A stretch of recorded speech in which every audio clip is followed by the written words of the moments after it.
오지 여러분 안녕하세요. 오늘의 상담실 이준옥입니다. 오지 여러분, 여러분은 어떤 절개로 가슴 성형 수술을 받고 싶으신가요? 오늘은 겨드랑이 절개에 이어서 밑선 절개를 통한 가슴 성형에 대해서 알아보도록 하겠습니다. 밑선 절개 가슴 성형은 가슴 성형 수술을 하는 절개 방법 중에서 가장 기본적인 절개 방법입니다. 그러나 가장 기본적인 방법이라고 해서 초보 선생님들만 사용하는 방법은 절대 아닙니다. 세계적인 가슴 성형 수술의 대가들도 밑선 절개를 통한 가슴 성형 수술을 실제로 많이 하고 있으니까요.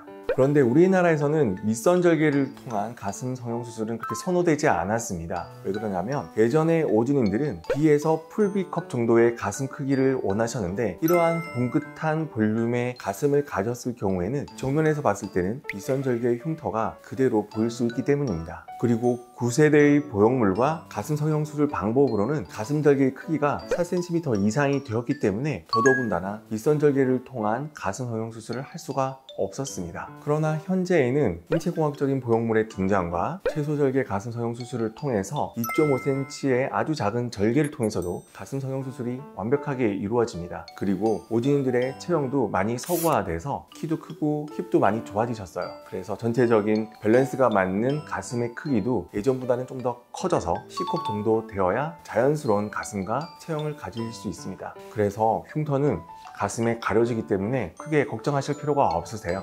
특히 가슴의 비대칭이 심하거나 뾰족 가슴인 경우, 그리고 유대에서 밑선까지 거리가 매우 짧은 경우에는 밑선 절개를 통해 수술을 해야 가슴의 모양이 훨씬 더 자연스러워집니다. 날씨같이 어깨가 노출되는 옷을 좋아하시거나 운동을 좋아하시는 오지님들께는 저는 개인적으로 밑선 절개를 더 추천을 드립니다. 우리가 흉터가 옅어지는 데까지는 한 1년 반 정도 시간이 소요되는데 겨드랑이 절개를 통해서 가슴 수술을 했는데 날씨도 있고 손을 들면 흉터가 그대로 보일 수 있기 때문이죠. 그리고 운동을 좋아하시는 경우에는 아무래도 회복이 더 빨라야 오지님께 더 높은 만족감을 드릴 수 있기 때문에 이러한 경우에는 저는 밑선 절개를 더욱 추천을 드립니다.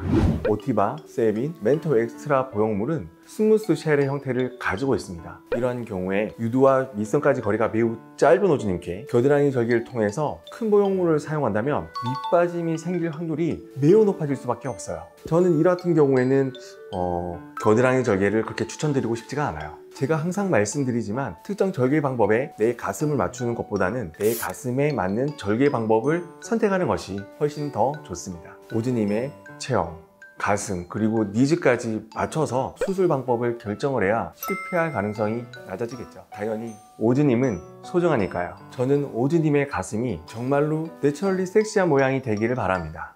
밑선 절개를 통해서 가슴 성형 수술을 하면 일반적으로 겨드랑이 절개를 한 것보다 회복이 훨씬 빠릅니다. 매우 빠른 경우에는 수술한 당일에도 아무렇지도 않다고 하시는 분도 계시고요. 피부가 매우 단단한 오지님께서도 수술받은 지 3일에서 5일 정도 후면은 일상생활의 복귀가 가능합니다. 그래서 빠른 회복 때문에 밑선 절개를 더 선호하시는 오지님도 계십니다. 어떤 절개 방식이 테크닉적으로 더 뛰어나다라고 하시는 분들도 계십니다. 저는 이런 말씀을 들을 때마다 이런 이야기가 생각이 나네요. 저는 이 소금 하나로 모든 음식의 맛을 다 만들 수 있다고 말씀하는 요리사가 생각납니다. 오만하지 않고 겸손하게 오지님의 가슴이 가장 아름다워질 수 있는 방법을 찾기 위해 항상 최선을 다하는 보상실의 이준욱이 되겠습니다. 오늘도 가슴 편한 하루 되세요.